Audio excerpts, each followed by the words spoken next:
आनंदी मालिकेच्या आजच्या भागामध्ये इथे आता आनंदी पृथ्वीचा इव्हेंट खराब होऊ नये यासाठी तिने आपल्या जीवाची पर्वासुद्धा केलेली नसते. तिचे हात सोळवटून निघालेले असतात, पण तरीसुद्धा तिने हे सगळं केलेलं असतं. म्हणूनच प्रेक्षकांनो, इथे आता पृथ्वीला आनंदीला महत्त्वाची गोष्ट सांगायची असते. त्याने आता युगंधरच्या अंगावरती टाकणाऱ्या शॉलवरती आनंदीच्या हाताचे ठसे घेतलेले असतात, कारण त्या दोघांना त्याने खूप मोठा मान दिलेला असतो. तिच्या हातातून येणारं रक्त हे त्या आता शॉलवरती उमटलेलं असतं तिच्या हातांच्या ठसांच्या मार्फत, आणि त्यामुळे तिलासुद्धा त्याने सन्मान दिलेला असतो. आणि ती शॉल युगंधरच्या अंगावरती टाकून त्याने आपल्या वडिलांचासुद्धा सत्कार केलेला असतो. त्यानंतर इथे मिताली म्हणत असते, आता तुम्ही सगळेजण ज्या गोष्टीची आतुरतेने वाट बघताय ती गोष्ट म्हणजे आम्ही आता ज्या रेडीमेड साड्या तयार केलेल्या आहेत त्या साड्यांचं नाव रिव्हील करण्याची वेळ आलेली आहे. आणि नाव ठेवलेलं असतं समिधा युग परंपरा. तेव्हा प्रेक्षकांना इथे आता पृथ्वी म्हणत असतो, समिधा युग परंपरा. समिधा म्हणजे माझी आई आणि युगंधर निंबाळकर म्हणजे माझे बाबा. त्यांचं नाव युग असं घेण्यात आलेलं आहे. त्यामुळे प्रेक्षकांना इथे आता समिधा युग असं नाव ठेवण्यामागचं त्याने कारण सांगितलेलं असतं. आणि ते कारण म्हणजे माझ्या आईने स्वतःला इथे म्हणजे कधी विचार न करता स्वतःला जाळून तिने या घराला एकत्र बांधून ठेवलेलं आहे. आणि माझे वडील यांनी खूपच जास्त मेहनत घेऊन आमचं घर आणि त्याचबरोबर आमचा बिझनेस पुढे नेलेला आहे. त्यामुळे या साडीमध्ये माझ्या आईची माया आणि माझ्या वडिलांचा रुबाब दोन्हीसुद्धा आहे. म्हणून समिधा युग परंपरा असं नाव ठेवण्याचं यामागचं कारण आहे. पृथ्वी इतका समजूतदार आहे, इतका विचार करतो आपल्या आईवडिलांचा, ही गोष्ट आता युगंधरलासुद्धा समजलेली असते.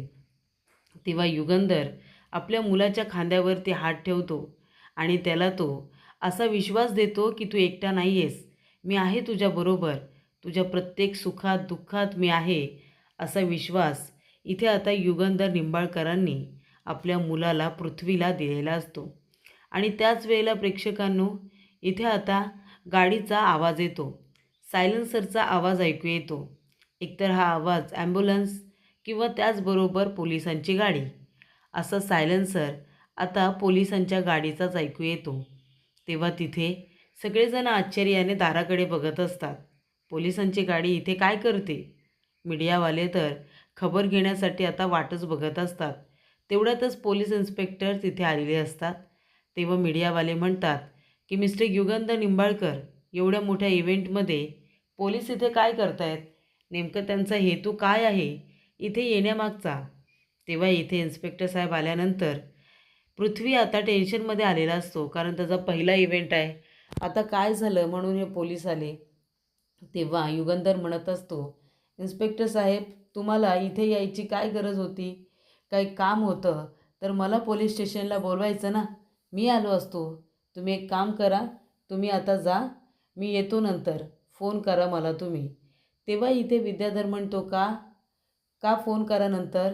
इन्स्पेक्टर साहेब स्वतः इथं आलं म्हणजे नक्कीच काहीतरी महत्त्वाचं सापडलं असेल ना त्यांना.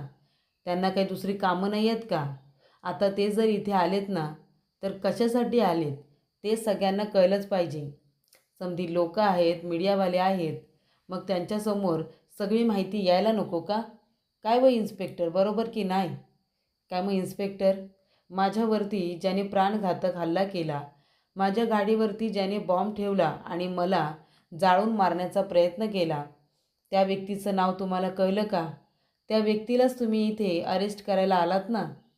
तेव्हा इथे आता इन्स्पेक्टर साहेब म्हणतात की अगदी बरोबर, ज्यांनी तुमच्या गाडीमध्ये बॉम्ब ठेवला, तुम्हाला मारण्याचा प्रयत्न केला, त्याच माणसाला आम्ही इथे आता अरेस्ट करायला आलो आहोत. तेव्हा विद्याधर म्हणतो, अहो मग कसली वाट बघताय? तो माणूस कुणी बी असू दे, अगदी कुणी बी, आत्ताच्या आत्ता त्या माणसाला तुम्ही अरेस्ट करा, त्याला त्याच्या गुन्ह्याची शिक्षा द्या. अहो मला मारण्याचा प्रयत्न केला गेला आहे, माझ्या गाडीमध्ये बॉम्ब ठेवून माझा जीव घेण्याचा प्रयत्न केला गेला आहे. मग आता तुम्हाला जर त्या माणसाचं नाव कळलंच आहे तर त्या माणसाला तुम्ही लगेचच्या लगेच इथे अरेस्ट करा. इन्स्पेक्टर साहेब म्हणतात की तुमची इच्छा लवकरच पूर्ण होणार आहे. तुम्हाला असं वाटते ना की त्या माणसाला त्याच्या गुन्ह्याची शिक्षा झाली पाहिजे. विद्याधर म्हणतो हो हो झालीच पाहिजे शिक्षा. तेव्हा पृथ्वी टेन्शनमध्ये आलेला असतो. तो म्हणतो अरे देवा, आत्तापर्यंत सगळं काही निर्विघ्नपणे पार पडलं, मग आत्ताच का का असं घडलं? तेव्हा इथे विद्याधरला थांबवण्याचा प्रयत्न इथे आता शिल्पा करत असते. ती म्हणत असते विद्याधर शांत बसतो आता, उगाच इथे असं काही करू नको की निंबाळकरांची इज्जत जाईल. तू शांत बस, पोलिसांना जाऊ दे आधी, नंतर जे काही बोलायचं आहे ते बोलू. असं काही करू नको विद्याधर की तुला इथे नंतर त्या गोष्टी सावरता येणार नाही, असे इथे आता शिल्पा सांगत असते. तेव्हा विद्याधर म्हणत असतो ताई, मी काही आता गप्प बसणार नाही आहे, कारण माझा जीव घेण्याचा प्रयत्न कुणी केला आहे ना हे मला बरोबर माहिती आहे. त्यामुळे काही झालं तरी त्या माणसाला आज शिक्षा होणारच. मग तुम्हाला ती गोष्ट आवडू दे किंवा नको आवडू दे. तेव्हा इन्स्पेक्टर म्हणतात की ठीक आहे, तुमची जर तीच इच्छा असेल तर आत्ताच्या आत्ता ज्यांनी तुमच्यावरती प्राणघातक हल्ला केला आहे त्याला मी अरेस्ट करतो. तो माणूस इथेच आहे. तेव्हा पृथ्वी म्हणतो काय इन्स्पेक्टर, अहो तो माणूस इथे कसा असेल, आमच्या घरामध्ये आणि गुन्हेगार? अहो इथे सगळी आमची विश्वासू माणसं आहेत हो. आम्ही आमच्या घरातले सगळे आणि आमच्या फॅक्टरीमधले सगळे कामगार आणि जवळचे रिलेटिव्ज आणि याच्यावरती आमचा सगळ्यांवरती खूपच विश्वास आहे. सगळे खूप लॉयल आहेत. मग ते लोक असं कसं करू शकतात ना?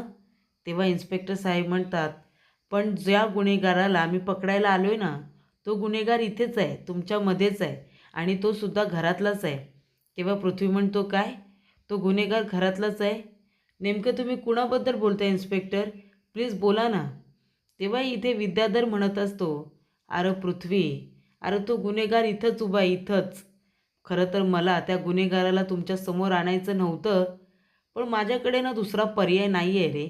कारण त्या गुन्हेगाराला सुद्धा गुन्हा केल्यानंतर शिक्षा झाली पाहिजे ना. नाहीतर त्याला वाटेल किती मोठा गुन्हा केला, एखाद्याचा जीव जरी घेतला तरी कायदा काहीच करत नाही, त्या माणसाला अटक होत नाही. पण तसं नाही युगंधर निंबाळकर, आज तुम्हाला शिक्षा होणार. माफ कर मला पृथ्वी, पण माझ्यावरती प्राणघातक हल्ला करणारा दुसरा तिसरा कोणी नसून तुझा बाप आहे, हा युगंधर निंबाळकर. यानेच माझ्या गाडीमध्ये बॉम्ब ठेवला आणि मला मारण्याचा प्रयत्न केला. तेव्हा इथे आत्ताच्या आत्ता या युगंधर निंबाळकरांना अटक करा इन्स्पेक्टर. तुम्ही स्वतः इथे आलात ना, ह्या माणसाला अटक करा आणि घेऊन जा तुमच्याबरोबर. तेव्हा इथे इन्स्पेक्टर साहेब म्हणतात की ठीक आहे, तुम्हाला असंच वाटतंय ना की त्या गुन्हेगाराला शिक्षा झाली पाहिजे? विद्याधर म्हणतो हो तर शिक्षा तर झालीच पाहिजे आणि मला माहिती आहे हे सगळं या युगंधर निंबाळकरांनीच केले. अटक करा याला. का तुम्ही याला अटक करत नाही? का हा मोठा माणूस आहे म्हणून, ह्याची पॉलिटिशियनमध्ये ओळख आहे म्हणून का? अजिबात घाबरायची गरज नाही आहे इन्स्पेक्टर, कारण शेवटीला गुन्हेगार हा गुन्हेगारच असतो, तो कितीही मोठा असला तरीसुद्धा. तेव्हा शिल्पा म्हणते विद्याधर गप्प बस, जास्त बोलू नकोस, कळलं तुला? विद्याधर म्हणतो ताई मी का गप्प बसू? नाही सांग ना का गप्प बसू, कशासाठी? या माणसाने माझ्यावरती प्राणघातक हल्ला केला, मग याला याच्या गुन्ह्याची शिक्षा मिळायला नको? अगं हा मोठा माणूस आहे, पैसेवाला आहे, लोकांमध्ये ह्याची ओळख आहे, त्याची बैठक होते, म्हणून या गुन्हेगाराला शिक्षा होणार नाही असं कसं? इन्स्पेक्टर आत्ताच्या आत्ता याला अटक करा, आत्ताच्या आत्ता. तेव्हा इन्स्पेक्टर म्हणतात ठीक आहे, तुमची जर तीच इच्छा असेल तर ती इच्छा तुमची पूर्ण होणार आहे. आणि इन्स्पेक्टर साहेब युगंधरच्या समोर आता हातामध्ये आणलेली जी काही हतगडी असते ती करतात. विद्याधर म्हणतो तुम्ही हतकडी वगैरे घेऊन आलात म्हणजे त्या गुन्हेगाराला लगेच घेऊन जाल ना? ते म्हणतात हो. आणि इन्स्पेक्टर लगेच मागे फिरतात आणि म्हणतात Vidyadhar Nimbalkar, you are under arrest. तुम्ही स्वतःच्याच गाडीमध्ये बॉम्ब ठेवून बॉम्बस्फोट घडवून आणलात आणि त्याच्यामध्ये तुम्ही तुमच्या भावाला मारण्याचा प्रयत्न केलात, त्यांना फसवण्याचा प्रयत्न केलात. ही गोष्ट आता आमच्या समोर आलेली आहे. गुन्हेगाराने तुमचं नाव घेतलेलं आहे आणि तसा आमच्याकडे पुरावा पण आहे. तेव्हा विद्याधर म्हणतो अहो इन्स्पेक्टर, काय वेडबीड लागले की काय तुम्हाला? तुमचं डोकं बिकं काय फिरलं आहे की काय? काय येता येता दारू बिरू पिऊन आलात का तुम्ही? डोकं ठिकाणावरती तर आहे ना तुमचं? अहो, मीच माझ्या गाडीमध्ये बॉम्ब का ठेवेन? मला या माणसाने मारण्याचा प्रयत्न केला आहे, जो तुमच्या समोर उभा आहे, युगंधर निंबाळकर, की त्याला पकडायची हिंमत नाही आहे तुमच्याकडे. तेव्हा इथे आता मीडिया म्हणत असते की युगंधर निंबाळकर हे सगळं काय आहे? हे विद्याधर जे बोलत आहेत ते खरं आहे का? तुम्ही त्यांच्या गाडीमध्ये बॉम्ब ठेवून मारण्याचा प्रयत्न केलात का? बोला ना, जे काही आहे ते मीडियाला सांगा, आमच्यापासून काही लपवू नका. तेव्हा इन्स्पेक्टर साहेब म्हणतात, एक मिनिट, युगंधर निंबाळकर यांनी काहीसुद्धा केलेलं नाही आहे, आमच्याकडे तसा पुरावा आहे. हे सगळं विद्याधर निंबाळकर यांनी मुद्दामून केले. आपल्या गाडीमध्ये बॉम्ब लावून तो ब्लास्ट घडवून आणला आणि स्वतः जखमी झाले आणि त्या सगळ्याचा आरोप त्यांनी युगंधर निंबाळकरांवरती केलेला आहे, जेणेकरून त्यांना शिक्षा व्हावी अशी त्यांची इच्छा आहे. पण ज्या गुन्हेगाराला आम्ही पकडले त्यांनी विद्याधर निंबाळकरांचं नाव घेतलेलं आहे आणि त्यांनी आम्हाला हे सुद्धा सांगितलं की तुम्ही थोडा हलका इथे आता म्हणजे जो काही माल असतो तो थोडा हलक्या क्वालिटीचा घेतला, कारण त्यालासुद्धा कारण आहे. त्याला असं कारण आहे की जो बॉम्ब ब्लास्ट घडवून आणला तो अशा पद्धतीचा ब्लास्ट होता की त्याच्यामध्ये फक्त माणूस आहे ना तो जखमी होईल, पण त्याला कुठल्याही पद्धतीची म्हणजे इथे प्राणघातक गोष्ट घडणार नाही. त्याला जास्तीचा त्रास होणार नाही. फक्त थोडंसं त्याला लागेल, थोडं इकडे तिकडे जखमी होईल एवढंच. आणि हे सगळं विद्याधर निंबाळकर तुम्ही केलं आहे का? तर तुमच्या भावाला बदनाम करता यावं म्हणून, युगंधर निंबाळकर यांना फसवता यावं म्हणून. म्हणून तुम्ही हे सगळं केलंत ना? कारण तुमच्या भावावरती तुम्हाला राग काढायचा होता आणि म्हणून तुम्ही स्वतः हलक्या दर्जाचा माल खरेदी केलात. त्यानंतरला त्याच्यापासून एक बॉम्ब तयार करून तो गाडीमध्ये तुम्ही सेट केलात आणि तो ब्लास्ट तुम्ही घडवून आणलात. पण त्याच्यामध्ये तुम्हाला जास्त काही लागलं नाही, थोडंसंच लागलं. पण या सगळ्यामध्ये तुम्ही तुमच्या भावाला फसवण्याचा प्रयत्न केलात. युगंधर निंबाळकरांना या प्रकरणामध्ये तुम्हाला आधीपासूनच अडकवायचं होतं. म्हणून तर आमच्यावरती प्रेशर टाकलंत ना आणि लवकरात लवकर या केसचा छडा लावून घेतलात. पण आता आम्हाला कळलं आहे, कारण ज्या गुन्हेगाराला आम्ही पकडलं आहे त्याने तुमचंच नाव घेतलं आणि माल घेताना जो तुम्ही आय डी वापरले आहेत ना, त्या आय डीची कॉपीसुद्धा आमच्याकडे आहे. हे बघा. आणि ती कॉपीसुद्धा आता दाखवण्यात आलेली असते आणि युगंधरला फसवण्याचा त्याचा डाव आहे हे सुद्धा सांगितलेलं असतं. विद्याधरचं नाव हे त्या माणसाने आता एका पेपरवरती लिहिलेलं असतं आणि त्याचबरोबर त्याची आय डीसुद्धा दाखवलेली असते. तेव्हा इन्स्पेक्टर साहेब म्हणतात, हे सगळं तुम्ही मुद्दामून केलंत ना विद्याधर? कारण का? भावाला फसवता यावं म्हणून. या प्रकरणामध्ये त्यांची नालस्ती व्हावी, त्यांचा अपमान व्हावा, त्यांची निंदा व्हावी, यासाठी तुम्ही हे सगळं केलंत ना? भावावरती तुम्ही इतके जळता की स्वतःच्याच भावाला जेलमध्ये टाकायला निघालात तुम्ही. हे सगळं तुम्ही करून सुद्धा. तेव्हा विद्याधर म्हणतोय, एक मिनिट इन्स्पेक्टर, हे काय बोलताय तुम्ही? तुम्हाला साधी गोष्ट माहिती आहे का? साधा कॉमन सेन्स नाही आहे का तुम्हाला? अहो, माझी गाडी, मीच माझ्या गाडीमध्ये बॉम्ब ठेवून बॉम्बस्फोट का बरं घडवून आणेन? सांगा ना, का तो ब्लास्ट मी घडवून आणेन? कारण का मी माझ्या स्वतःच्या जीवावरती का उठेन? इन्स्पेक्टर, मी खरंच सांगतोय, थोडा विचार करा. अहो, मी स्वतःलाच मारण्याचा प्रयत्न का करेन? आणि मला काय वेळ लागले का तो बॉम्ब इथे एका गाडीमध्ये अटॅच करायला आणि इथे ब्लास्ट घडवून आणायला?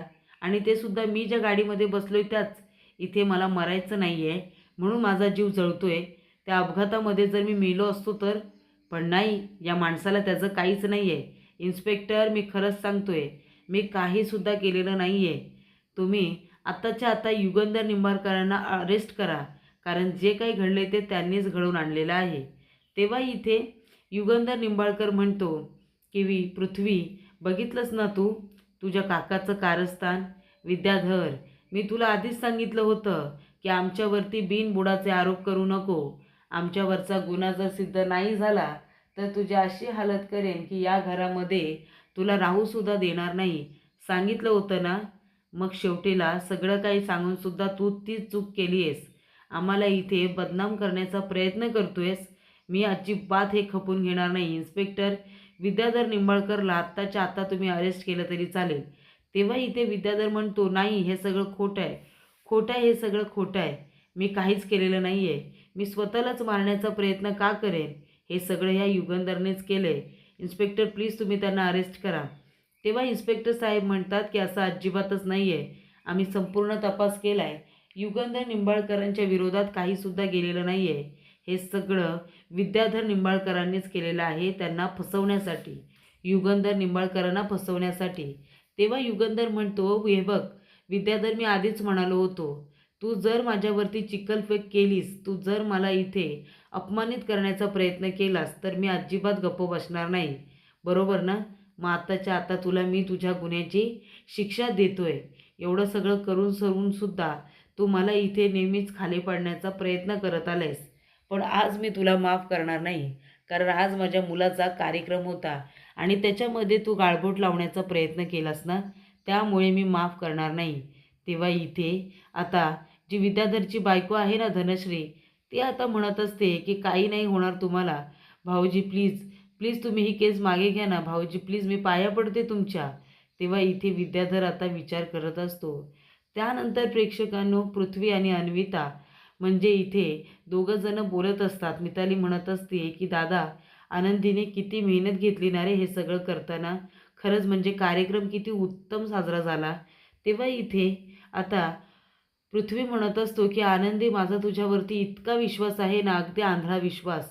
जगात मी कुणावरतीच एवढा विश्वास ठेवणार नाही त्याच्यावरती मी तुझ्यावरती तेवढा विश्वास ठेवू शकतो. अगदी आयुष्यभर मी तुझ्यावरती आंधळेपणाने विश्वास ठेवू शकतो, असं आनंदी आता तिथे असताना पृथ्वी तिला सांगत असतो.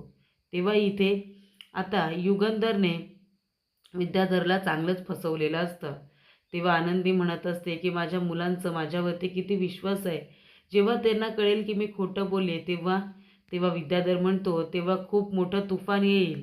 कळतंय का? एवढं तुफान की ते तू कधीच अनुभवलं नसशील, कधीच बघितलं नसशील. अशा पद्धतीचं तुफान आता येणार आहे.